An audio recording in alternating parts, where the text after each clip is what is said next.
The first sign something was wrong was the sound of bicycle bells clanging where only cowbells had ever rung before, sharp and cheerful and completely out of place. And I remember standing there with my coffee going cold in my hand as a man in a neon vest waved riders through my south pasture like it was a public park. Before we dive in, comment which country you're watching from and stay with me, because what happened next still tightens my chest when I replay it. Dust hung in the air, kicked up by spinning tires, mixing with the warm, sour smell of cattle and manure, and I could hear my heifers snorting, uneasy at the sudden flood of strangers cutting straight through their grazing land. The man didn't even look at me at first, just kept pointing and smiling, his clipboard tucked under one arm like he belonged there more than I did. I've lived on that land for 23 years, long enough to know every fence post by heart and every dip in the ground by muscle memory, and mornings usually start slow, boots on the porch, birds arguing in the trees, cows shifting and chewing in the mist.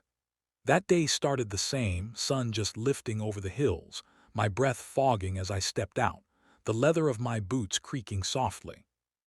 I remember thinking how quiet everything felt, how safe, how normal, and how that quiet was about to be ripped apart without warning. The pasture stretched green and wide, barbed wire glinting with dew, and for a moment it looked exactly the way it always had, like nothing bad could ever happen there. Then the bikes came. One, then five, then a whole line of them, colorful helmets bobbing like strange birds as they rolled right through the open gate I only ever used for my tractor. Tires hissed over grass, gears clicked, laughter carried on the air, and my cows started to bunch up, their hooves thudding as they backed away from the noise. I felt something cold slide down my spine, that instinctive warning you get before trouble fully shows its face. I shouted before I even reached the fence, my voice coming out rough and loud, asking what the hell they thought they were doing on my land. The man in the vest finally turned, sunglasses reflecting the pasture back at me like I was the one who didn't belong, and he lifted a hand as if calming a child.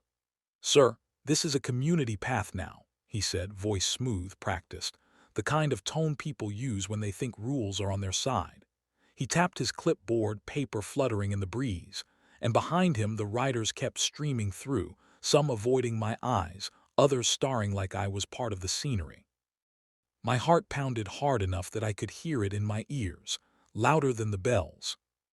I told him he was wrong, that this was active cattle land, that there were animals here that could spook and hurt someone, and that he needed to get everyone out immediately. He sighed, slow and theatrical, and said the HOA had approved everything, that notices had been sent, that if I had a problem I could take it up with the board. HOA. The word hit like grit between my teeth. I wasn't part of any HOA, never had been, and the closest subdivision was half a mile away, tucked behind a line of cottonwoods.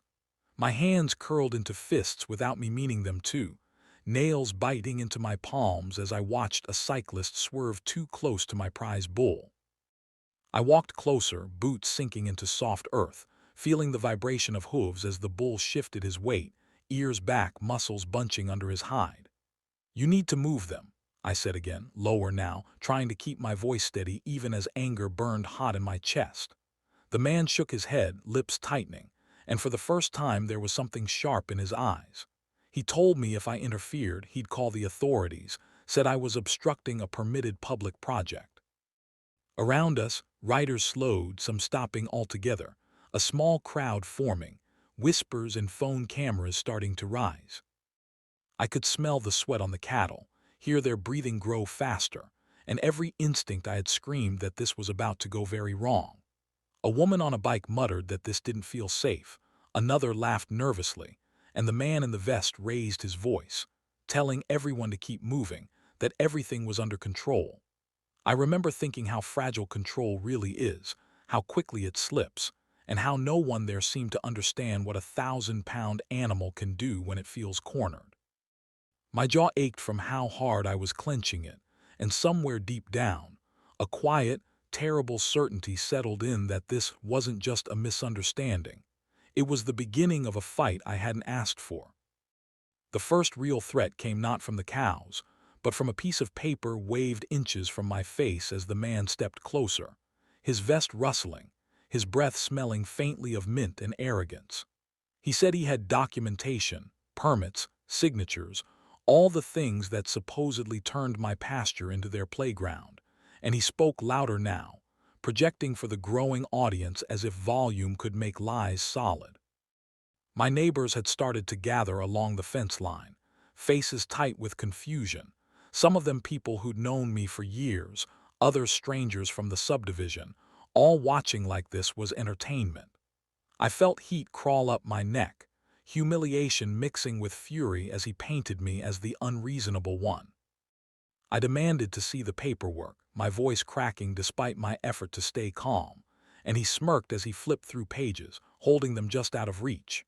The sound of paper snapping in the wind felt like an insult, each page a barrier between me and the truth, and I caught glimpses of maps that looked suspiciously wrong, boundaries drawn too straight, too convenient.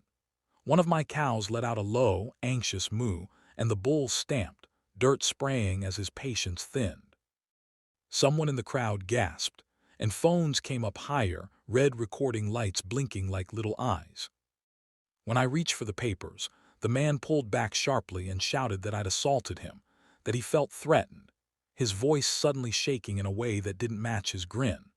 That's when I realized this wasn't just about a bike path. It was about power, about who people believe when things get ugly. A woman in HOA-branded gear stepped forward, backing him up, accusing me of negligence, of endangering the public by keeping livestock so close to a designated recreation corridor. Each word felt like a slap, especially knowing how carefully I'd managed that land for decades.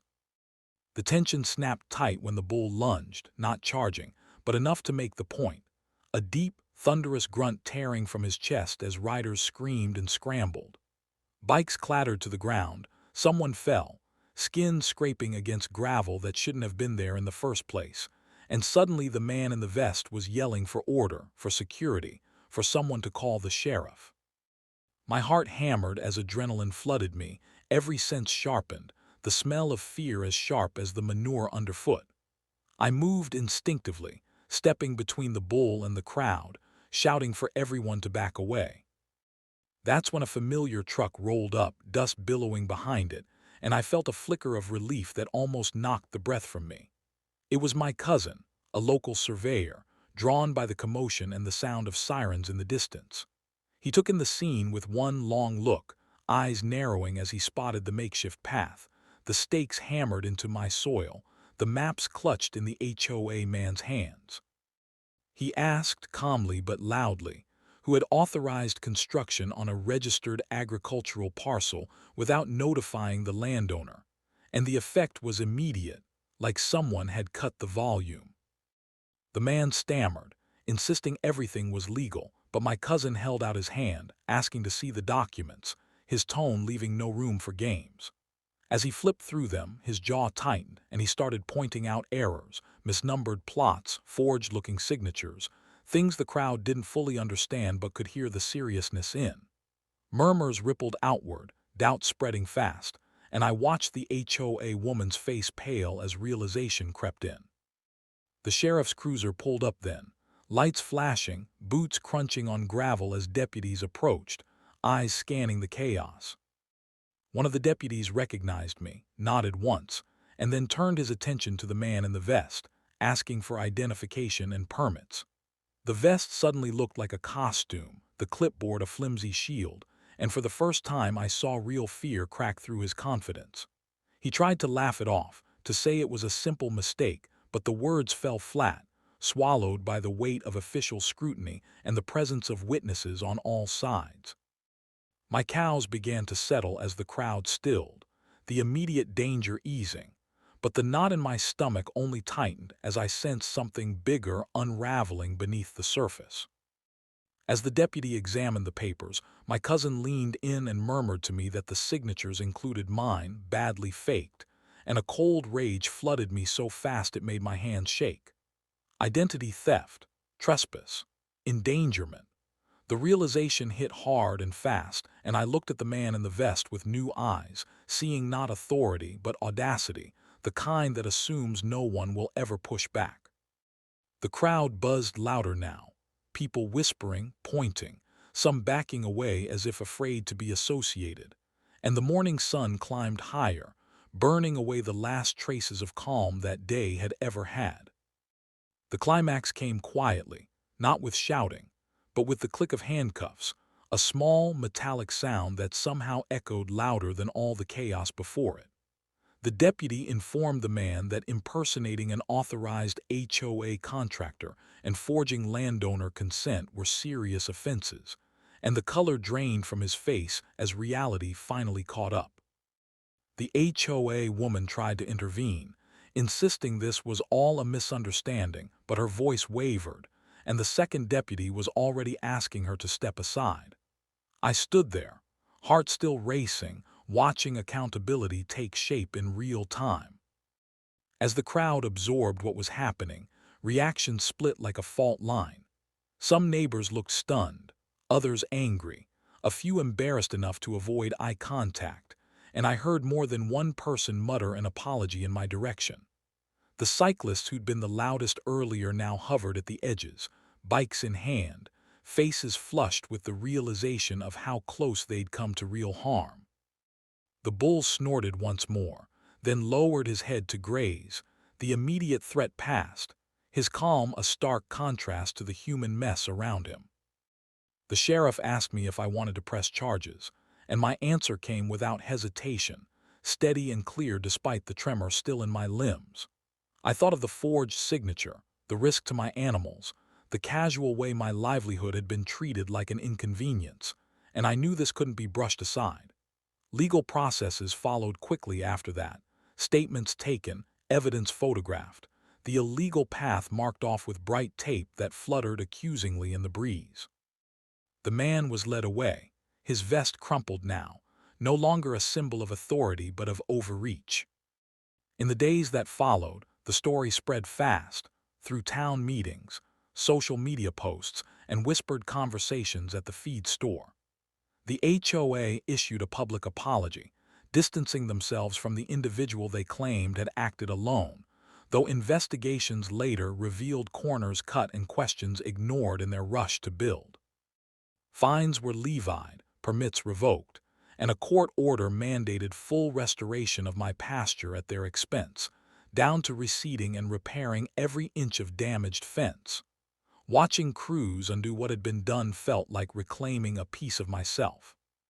What surprised me most was the support that poured in, neighbors I barely knew stopping by to check on the cattle, bringing coffee, offering help, admitting they'd assumed the HOA knew best. Conversations changed after that about boundaries, about respect, about how easily authority can be faked if no one questions it. I found myself speaking at a county meeting weeks later, my boots echoing on linoleum instead of dirt, explaining what happens when people forget that land isn't just space on a map, it's life, work, responsibility. The room was quiet as I spoke, a different kind of attention than the crowd that first day. Legal consequences were clear and public, charges stuck, restitution was paid, policies were reviewed, and every time I walked my pasture afterward, the grass growing back thicker where it had been torn up, I felt a deep, grounding sense of rightness return. The cows grazed peacefully again, birds nested along the fence, and the only bells I heard were the ones that belonged there. The memory of that morning still lingers, but it no longer feels like a wound, more like a warning etched into experience. Authority without accountability is just noise in a vest, and trust given blindly can trample more than grass. If this story meant something to you, like it, share it, and comment below. Because the moment we stop questioning is the moment someone decides our land, our work, or our lives are theirs to use.